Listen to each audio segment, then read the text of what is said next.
It is a beehive of activity at Kampala City Abattoir as shoppers flood the slaughterhouse for meat in preparation for Easter Day celebrations. Dembi olwokuba nti ne supply yente ebadde entono ente entono taana apo tetebadde mbi tusuubira nti betu supplies bijja kugwawo olwokuba tebibadde bingi.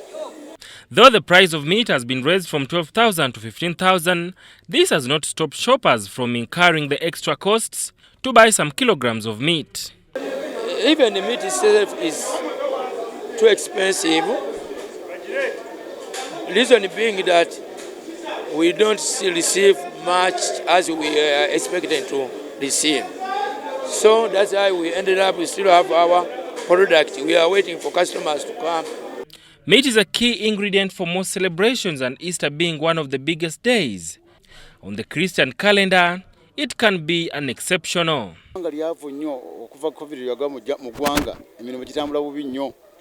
Abantu abalyanga nyama gule kilo 3 kati agula half. Abagula kilo 10 bagula kilo 3. Eggwanga lyavunyere nyama ente zitukwata bukwasi. Tukyafuna abaguzi bakasoma tugula konte.